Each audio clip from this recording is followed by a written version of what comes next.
I'm going to teach you in this video how to get your kid to start sleeping in their own bedroom again.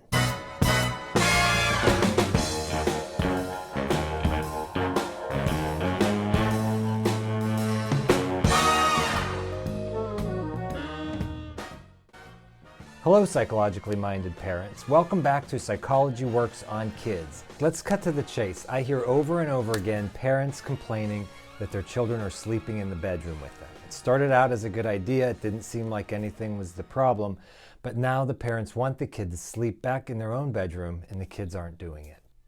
The problem usually boils down to fear or anxiety. The child is scared to sleep in their own room. And when the parent tries to make the kid sleep in their own room, they're met with tears and crying and whining and complaining. And then the parent feels guilty if they try to make their kid tolerate this anxiety. So the first thing we need to do is address the anxiety. This is going to be combined with also helping the child see the benefits of sleeping in their own room. So we're going to be using some behavioral techniques as well. But let's talk about anxiety first. Step one, what you want to do is teach your child about fear. You don't want to discount it. The child isn't making this up. The child really is afraid when they're in their own room. However, what we need to do is teach the child that fear is temporary. The feeling of being scared is temporary, and you can test this. In any situation where you're afraid and there really is no danger, if you stay in that situation long enough, the chemistry in the brain changes and the fear, the anxiety that you experience goes down and goes down and goes down. You sit down and have a little sit-down chat with your child and you talk about that you know that they're scared and that you're going to let them in on a little secret. The scared feeling can only stay for a little bit of time and then it goes away on its own. The second belief is that the person who's afraid can't tolerate it. That is false. If you look at any situation where anyone's been afraid and they have to stay there, they are able to tolerate it. It doesn't kill you.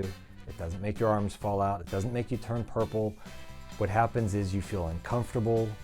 That discomfort reaches a certain peak and then it starts to dissipate if you stay in that feared situation. So the trick is getting the child to stay in their bed even though they're scared. And here's how we're going to do that. You make a little chart, and the chart will look something like this. On the left side, you could have the word fear, scared, anxious, distress, upset, whatever word that the kid seems to use to describe how they feel when they're in their room alone. And you have them rate on a scale from 0 to 10. 10 is the maximum amount of scared that you're feeling, or 0 would be completely relaxed and calm and no fear or anxiety or feeling scared at all. The bottom axis is the minutes, 5 minutes, 10 minutes, 15, 20, and so on. And what we want to do is make a deal with the child that they're going to go into the bed, we're going to turn off the lights, and the child is going to rate how scared they are. So usually they'll say something like somewhere between 7 and 10, and you make a little note of that. And you tell the child, I'll be back in a few minutes and we'll check in on you. Usually if the child knows that you're coming right back, they're willing to tolerate it for a short time. So you leave, you wait 2, 3, up to 5 minutes, and then you come back and you quietly say, how high is it now? And then the child will say 8 or 7 or whatever it is, and you make a note of that. I'll be back in a few minutes. You leave, you come back again 3 to 5 minutes later. How high is it now? And they'll tell you. At some point you're going to come back and the child will be sleeping and they won't even hear you. The next day you shower them with praise, you tell them what a big kid they are. For some kids you might consider having their favorite donut or some kind of a treat for them in the morning. I would try first to not have that, but for some kids it seems like that's the only thing that will motivate them to follow through on this plan. Then the next night, you do it again. And you can actually use the same chart. And so what you'll see is usually something like this. The fear goes down, and you talk about it the next day. And you discuss how the fear that they felt at the beginning was not the same as it was within 15, 20 minutes or something like that. Then you do it again, and you can use a different color. you'll usually see is something like this.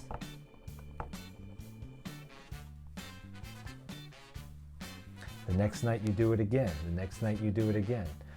Each time you'll see that it starts to get easier and easier. It may not work perfectly like this, but you'll see a trend.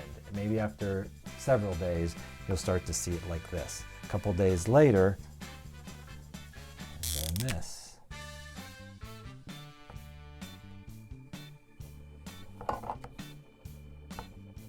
After a while, you start to see that the anxiety goes down. Now the child has learned a couple things about fear, that they can actually tolerate it. You don't always want to focus on the end result and say, look at this, the anxiety went down, the fear went down, you're not afraid anymore. That's pretty good, but what's even better, what's even more powerful is that if you focus on this, look at this.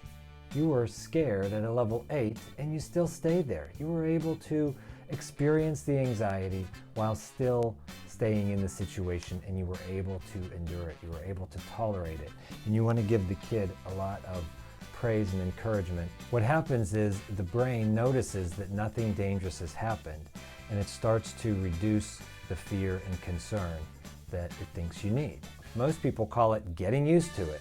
Some other more scientific terms would be habituation or systematic desensitization. You can call it whatever you want, but what's happening is chemically your brain is changing and the limbic system is changing in a way that stops producing this sensation that we call anxiety. But parents, what you need to do is be consistent. You need to explain to your child the experiment you're going to do, and one of the best methods is practicing, also known as rehearsal. During the middle of the afternoon, when it is not bedtime, you talk about this plan and you pretend. You go into the kids' room, you have them lie down in bed, you pretend that a few minutes has gone by when it's maybe 5 or 6 seconds. You ask them, how high is your fear, or how scared are you? They say their number. You say, I'll be back in a few minutes. You wait about 5 seconds. You say, okay, pretend it's a few minutes later. You ask them, and so you've rehearsed it. Then when it's that evening, they already know what the plan is, and that is really going to make them more willing to engage in this exposure exercise. If you start this plan and then the child says, I don't want to do this, and they want to come back into your bed and you let them, you're going to sabotage the whole process. So as the parent, you also have to remind yourself, this fear that they're feeling is tolerable. It's okay if they're experiencing anxiety. I don't need to save my child from feeling any source of distress. It's okay if they're feeling distress over things that are not really dangerous. The best thing you can do is lovingly, with encouragement, let them stay in that situation. I'm so excited to hear your experience with this. So please, if you try this, make a little comment below explaining how it went, or if you had any problems or any questions. Maybe you have some other suggestions for the other parents out there. If you liked the video, click like. If you're not subscribed, I urge you to do so that you'll be updated when more of these videos come out. And remember, psychology works on kids.